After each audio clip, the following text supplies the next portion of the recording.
அமலாக்கத்துறையின் சட்டப்பூர்வமான விசாரணையை சீர்குலைக்கும் வகையில் தமிழக அரசு வழக்கு தொடுத்திருப்பதாகவும் தமிழக அரசு தாக்கல் செய்துள்ள வழக்கை அபராதத்துடன் தள்ளுபடி செய்ய வேண்டும் என்றும் தமிழக அரசு டாஸ்மாக் தாக்கல் செய்த வழக்கில் அமலாக்கத்துறை சென்னை உயர்நீதிமன்றத்தில் பதில் மனு தாக்கல் செய்திருக்கிறது. கூடுதல் விவரங்களை செய்தியாளர் சுரேஷ் வழங்க கேட்கலாம். சுரேஷ் வணக்கம்.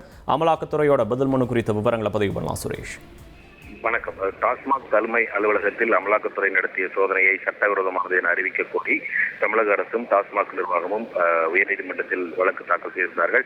இந்த வழக்குக்கு பதிலளித்து அமலாக்கத்துறை தரப்பில் பதில் மனுவானது தாக்கல் செய்யப்பட்டிருக்கிறது. அந்த பதில் மனுவில் அமலாக்கத்துறையினுடைய சட்டப்பூர்வமான விசாரணையை சீர்குலைக்கக்கூடிய வகையில் தமிழக அரசு இந்த வழக்கை தாக்கல் செய்திருக்கிறது. இந்த வழக்கு விசாரணைக்கு உகந்ததல்ல என்று அந்த பதில் மனுவில் தெரிவிக்கப்பட்டிருக்கிறது. மேலும் இந்த சோதனை நடத்துவதற்கான வாரண்டை காட்டி வலுக்கட்டாயமாக கையெழுத்து பெற்றதாக தமிழக அரசு கூறியிருக்கக்கூடிய குற்றச்சாட்டை மறுத்த அமலாக்கத்துறை சோதனைக்கான வாரண்டை காண்பிக்க வேண்டிய அவசியம் இல்லை என்றும் தெரிவித்திருக்கிறது. சோதனைக்கு எதிராக அமலாக்கத்துறையிடம் முறையிடக்கூடிய மாற்று வாய்ப்பு இருந்த போதும் கூட நேரடியாக உயர்நீதிமன்றத்தை நாடியது தவறு என்றும் அந்த மனுவில் தெரிவிக்கப்பட்டிருக்கிறது.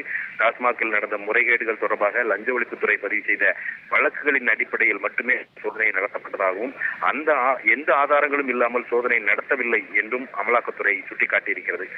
சோதனையின் போது அதிகாரிகள் உணவருந்துவதற்கு ஓய்வெடுப்பதற்கு அனுமதி வழங்கிய பிறகே வாக்குமூலங்கள் பதிவு செய்யப்பட்டதாகவும் டாஸ்மாக் அதிகாரிகளின் சுதந்திரத்தை மீறியதாக அதன் நிர்வாகம் வழக்கு தொடர முடியாது என்றும் அந்த பதில் மனுவில் தெரிவிக்கப்பட்டிருக்கிறது.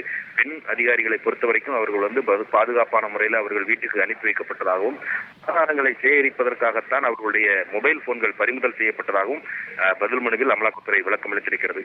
சட்டப்பூர்வமான சோதனையை முடக்கக்கூடிய நோக்கில் சட்டவிரோதமாக சிறைபிடித்ததாகவும் துன்புறுத்தியதாகவும் குற்றச்சாட்டுகளை கூறி தமிழக அரசு தாக்கல் செய்திருக்கக்கூடிய இந்த வழக்கை அபராதத்துடன் தள்ளுபடி செய்ய வேண்டும் என்றும் அமலாக்கத்துறை தனது பதில் மனுவில் கோரிக்கை விடுத்திருக்கிறது. விவரங்களுக்கு நன்றி சுரேஷ்.